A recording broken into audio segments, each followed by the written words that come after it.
नाज़रीन, आज 3 मई है और आलमी यौम सहाफ़त है। सबसे पहले तो मैं अपने आप को एहतसाब के लिए आपके सामने पेश करता हूँ कि अल्हम्दुलिल्लाह मैंने अपने इस पूरे 2 अशरों से भी ज़्यादा अरसे पर मुहित इस अरसे में मैंने कोशिश की कि अपनी सहाफ़त के ऊपर कम अज़ कम किसी भी तरह का कोई दाग ना लगवाऊँ। और अल्लाह का लाख लाख शुक्र है कि इतने सालों में अल्लाह ताला ने मुझे इन सब चीज़ों से महफूज रखा। मैंने जब से सहाफ़त का आगाज़ किया है, मेरे दुश्मन भी इस हवाले से मुझ पर कोई भी इल्ज़ामात नहीं लगा सकते। मैंने हमेशा कोशिश की कि मैं सबको प्रमोट करूं और जो भी जिस शख्स के साथ मेरे इख्तलाफात हो जाएं, कोई भी, चाहे वो इंतज़ामिया से है, चाहे वो सियासी बंदा है, लेकिन मैं उसके ख़िलाफ़ किसी भी सूरत में नहीं जाता। ये मेरी पॉलिसी समझ ले। लेकिन कोशिश की कि मैंने हमेशा हक़ और सच का साथ दूं और ख़ास तौर पर उन लोगों का जो है वो साथ दूं जो वाकई जो आगे आना चाहते हैं और जो आगे आकर कुछ अपनी आवाम के लिए जो है वो बेहतर करना चाहते हैं। तो और ये भी अल्हम्दुलिल्लाह मैं अपने ऊपर एक क्रेडिट समझता हूँ कि मैं आज तक कभी भी किसी ख़ास पार्टी का माउथपीस नहीं बना और मैंने कोशिश की कि इस हवाले से जो है वो अपना बिल्कुल ट्रांसपेरेंट तरीके से चलूं। और आप मेरे अक्सर सर्विस देखते होंगे जिसमें हर एक पार्टी को मैं पूरा मौका देता हूं, चाहे वो किसी भी सियासी जमात से वो कारकुनान ताल्लुक़ रखते हों या किसी भी सियासी जमात से वो रहनुमा ताल्लुक़ रखते हों। मैं उनके पास खुद जाता हूं और उनके ख़यालात जो है वो आप सब तक पहुँचाता हूँ। बहरहाल नाज़रीन, मैं अब मुल्की सियासत की तरफ आऊँगा। मेरी इतलात के मुताबिक नाज़रीन, बात जो है वो तकरीबन आलमोस्ट तय हो चुकी है सुप्रीम कोर्ट ऑफ पाकिस्तान के साथ। आप पिछले चंद दिन की प्रोसीडिंग्स देख लें। आज आप ये देखें कि 14 मई में सिर्फ बमुश्किल 10 दिन का अरसा बकाया है। तो ऐसे में आज इलेक्शन कमीशन ऑफ पाकिस्तान की जानिब से एक दरख्वास्त जो है सुप्रीम कोर्ट में डाली गई है और उसमें इस्तदा ये की गई है कि जो आपने हुक्म दिया है 14 मई इलेक्शन के हवाले से, इसको बराह करम वापस लिया जाए। ये नाज़रीन सुप्रीम कोर्ट के लिए एक फेस सेविंग है। जिस तरह सुप्रीम कोर्ट ऑफ पाकिस्तान ने अपने आप को बंद गली में ला खड़ा किया था, ये उसको वहाँ से बड़े अच्छे तरीके से निकालने के लिए ये दरख्वास्त दायर की गई है। और उसमें ये भी इस्तदा की गई है कि ये इख्तियार जो आपने आइन को एक किस्म का री राइट किया कि आपने इलेक्शन कमीशन के जो पाकिस्तान के इख्तियारात हैं वो भी अपने पास रख लिए और ख़ुद से डेट अनाउंस कर दी और ख़ुद से ही इलेक्शन कमीशन ऑफ पाकिस्तान भी बन बैठे। तो इस चीज़ के ऊपर भी इलेक्शन कमीशन ने इस्तदा की है। इसके हवाले से अगले 1 या 2 दिन में आप देखेंगे कि कोई ना कोई जवाब आ जाएगा। लेकिन एक बात अब कन्फर्म हो चुकी है आलमोस्ट हमारे, क्योंकि बहुत सारे जो पीटीआई के दोस्त थे वो कहते थे कि नहीं जी 14 मई को जो चीफ जस्टिस साहब हैं वो हर सूरत में इलेक्शन करवाएंगे। तो मैं मुसलसल शायद हमारे अपने शहर फैसलाबाद में वाहिद बंदा था जो मैं कह रहा था कि भाई ये इलेक्शन 14 मई को किसी भी सूरत में नहीं होंगे। और इसके ऊपर मैंने तकरीबन को 10 प्रोग्राम किए और मैंने बार बार आप लोगों को बताया कि ये इलेक्शन 14 मई को किसी भी सूरत में नहीं होंगे।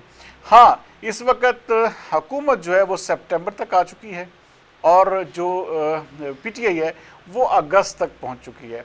अगस्त और सितंबर में सिर्फ 1 महीने का फ़र्क है। तो नाज़रीन, ये जो फ़र्क है ये भी अगले कुछ ही दिनों में निकाल दिया जाएगा।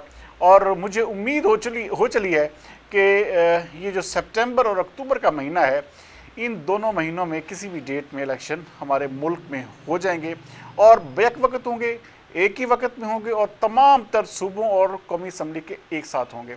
तो ये अब मामला आप समझ लें कि ये थम गया है। हाँ, इसके हवाले से पीटीआई का कुछ प्रेशर जो है वो सुप्रीम कोर्ट ऑफ पाकिस्तान के ऊपर ज़रूर रहेगा, लेकिन आहिस्ता आहिस्ता चीफ जस्टिस साहब अपने आप को इस गर्दाब से निकाल लेंगे।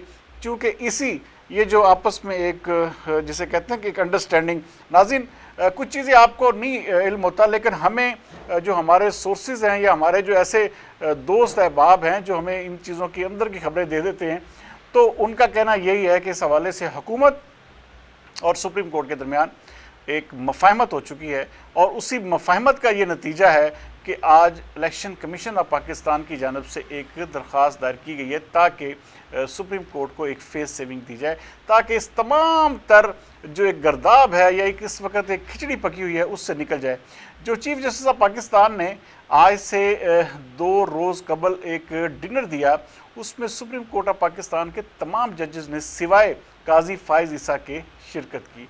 और काजी फ़ाइज़ ईसा चूँकि उनकी क्यूरेटिव जो एक रिव्यू एक फ़ाइल हुआ है, उसके ऊपर वो एक उसकी वजह से वो वहाँ पर ना जा सके, उन्होंने उसकी हवाले से ख़ुसूसी तौर पर माज़रत की। लेकिन उमर अता बंदयाल साहब ने तमाम कुछ अपनी गलतियों से सीखा ज़रूर है नाज़रीन। उन्होंने अब अपने आप को इस लेवल पर ज़रूर ले आए हैं कि बहुत सारी चीज़ें जो हैं उन्होंने सुप्रीम कोर्ट के अंदर बेहतर करने की कोशिश की है, क्योंकि ये तो तय है कि वो 16 सितंबर को रिटायर हो जाएंगे और उन्होंने कोशिश बहुत की। लेकिन अब चूँकि नाज़रीन मैं आपको एक और बड़े बल्कि बता दूँ बात कि पाकिस्तान तहरीक इंसाफ का सोशल मीडिया पहले कमांड करता होता था और हम सब मानते हैं, अब भी मानते हैं कि उसका सोशल मीडिया इन सब से ऊपर है। लेकिन अब उसके काउंटर में जो मीडिया है वो तकरीबन आप समझ लें कि बराबर की टक्कर दे रहा है। अगर आप 49-51 कर लें तो मेरे ख्याल में ये अब पोजीशन है इस वक्त सोशल मीडिया की। और पीटीआई को काउंटर करने के लिए बाकी जो जमातें हैं वो मुकम्मल तौर पर मुतहरिक हो चुकी है, उनके सोशल मीडिया जो वॉरियर्स हैं वो भी मुकम्मल तौर पर मुतहरिक है। इसलिए चीफ जस्टिस पाकिस्तान उमर अता बंदयाल साहब को बैक फुट पर जाना पड़ा है। और बैक फुट पर जाने का मतलब देखें ना आप, उनको आज फेस सेविंग एक किस्म की दी गई है। वो तो बेचारे हमारे पाकिस्तान तहरीक इंसाफ के दोस्त पिछले एक हफ्ते से ये उम्मीद लगाए बैठे थे कि जी ये हर सूरत में जो शहबाज शरीफ नाअहल हो जाएंगे और ऐसे हो जाएगा वैसे हो जाएगा।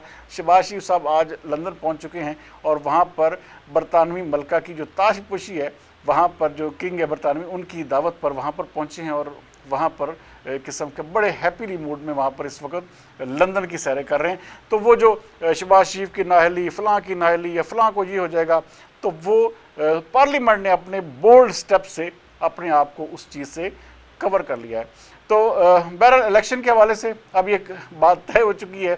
आई होप सो कि आप सबको, अब हमारे पीटीआई के दोस्तों को भी समझ आ चुकी होगी कि ये जो टिकट्स के हवाले से ये खप पड़ी हुई थी कि जी वो उसको दे दिया उसको दे दिया, तो ये जो टिकट लेने वाले तमाम हजरात हैं ये भी अब बर्फ़ में लग जाए, क्योंकि ये टिकटें फिर चेंज होंगी। और टिकटें बहुत सारे इलाकों में, बहुत सारे हलकों में ऐसी टिकटें हैं जिनके ऊपर चेंजिंग का काम हो चुका था, लेकिन चूँकि 14 मई को अब इलेक्शन नहीं होने थे इसीलिए इसके ऊपर अब अनाउंसमेंट नहीं की गई, क्योंकि ये ना हो कि ये जो पहले कुछ लोगों को बददिली हुई है तो अब जो जिनको अनाउंस किया गया था उनमें बददिली ना पहले। ये जब इलेक्शन होंगे आप देखेंगे कि पाकिस्तान तहरीक इंसाफ के बहुत सारे हलकों में उम्मीदवार तब्दील हो जाएंगे और जो अच्छा काम या जो अच्छी आवाम में जिसकी रेपो होगी वही उम्मीदवार जो है सामने आएगा।